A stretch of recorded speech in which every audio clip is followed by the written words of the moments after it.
Halo, aku Poppy. Halo, aku Chris. Poppy and Chris Chat segera dimulai.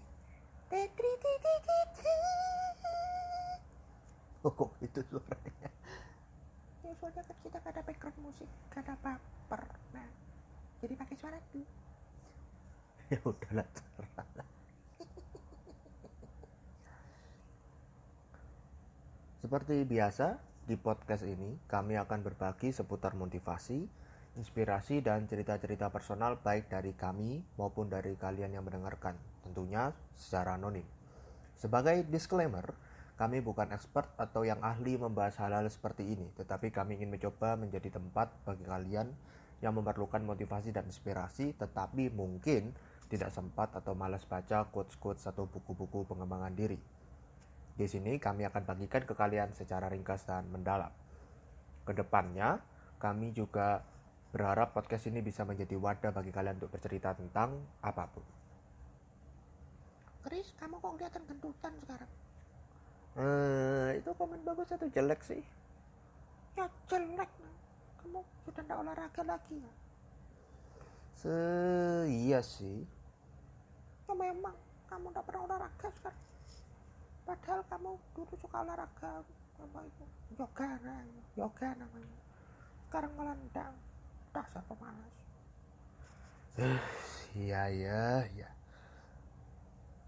Oke, ini bukan sekedar cerita settingan ya. Ini cerita dari pengalamanku pribadi. Aku memang dulu sempat suka yoga di rumah, tapi belakangan ini ya kayak tadi jarang ngelakuin. Ketika recording podcast ini, aku udah mulai yoga 3 hari, habis itu break 3 hari, lalu lanjut lagi sehari, break lagi sehari. Ya karena badan agak sakit sih habis itu yoga, stretching gitu, jadi butuh istirahat. Kelamaan juga.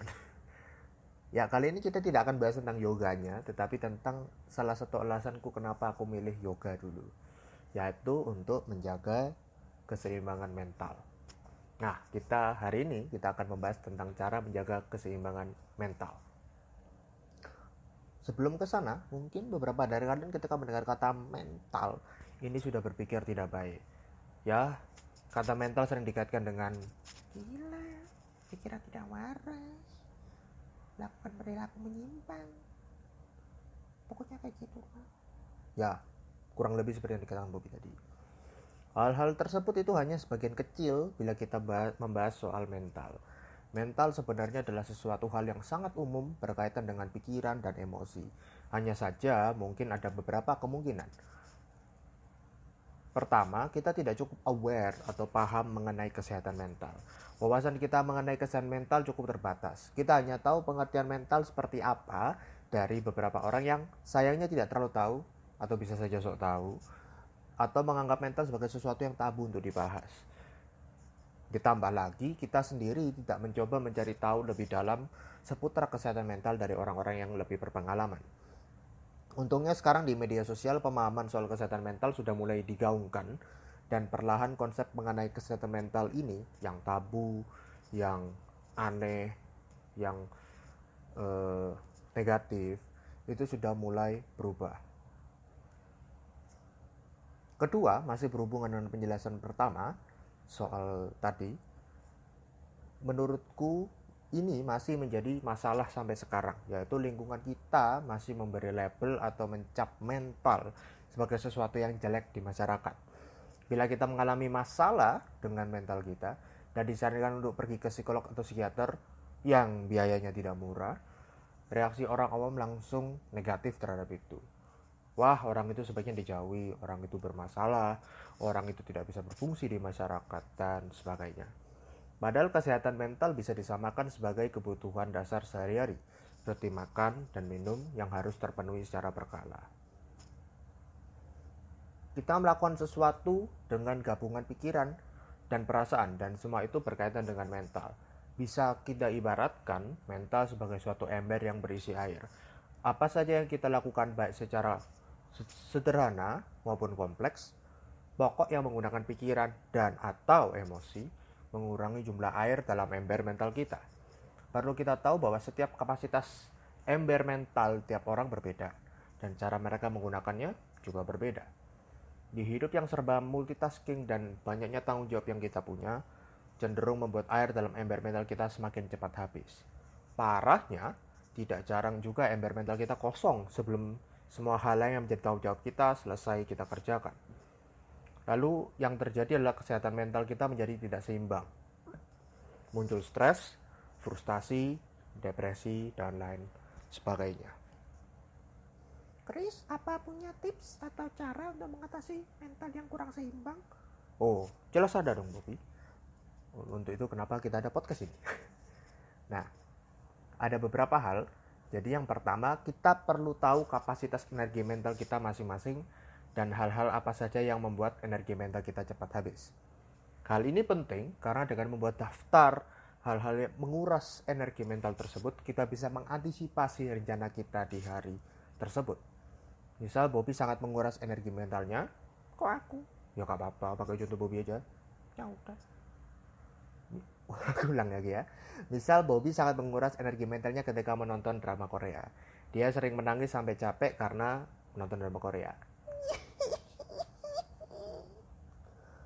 Jadi karena menangis sampai capek, Bobby tidak bisa mengerjakan aktivitas lain setelahnya. Nah, Bobby bisa mengatasinya dengan cara mengatur agar aktivitas lain bisa dikerjakan sebelum menonton drama Korea. Ini contoh yang sederhana tetapi bisa dilakukan dengan hal-hal yang lain. Kita perlu dengan bijak membagi beban pekerjaan yang kita lakukan agar tidak terlalu membebani kerja mental kita.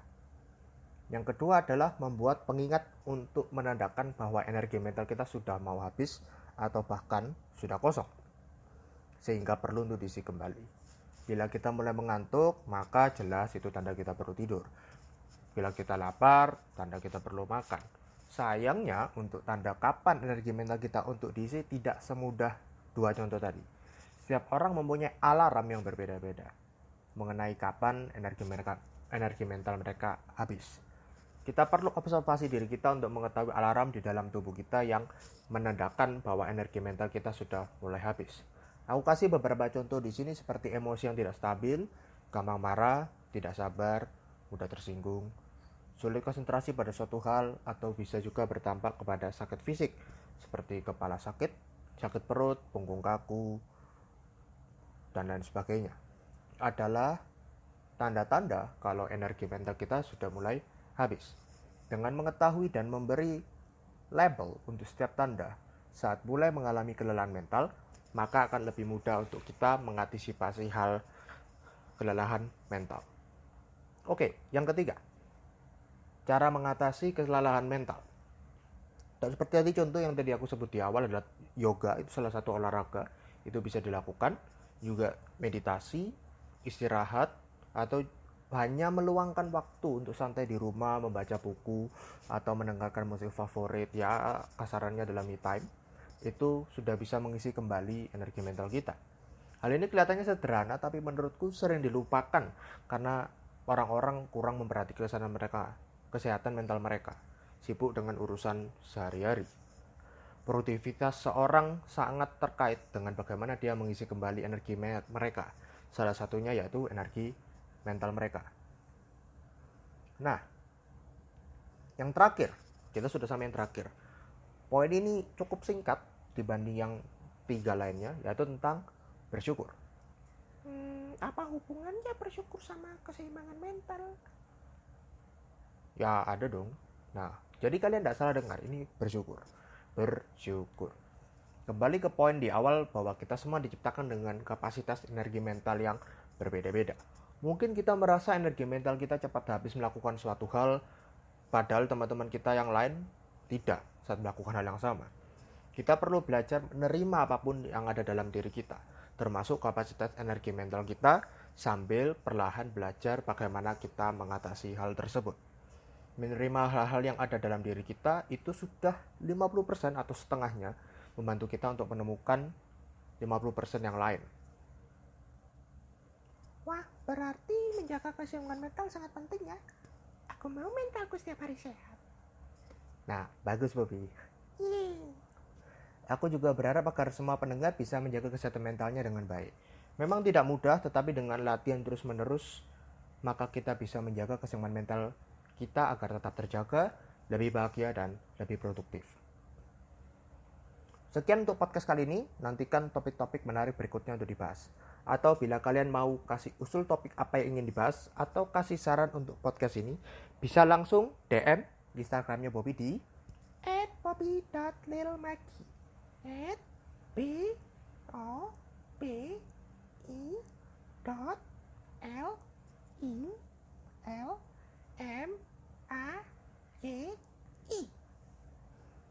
Terima kasih sudah mendengarkan, tetap semangat menjalani hari, sampai jumpa di podcast selanjutnya.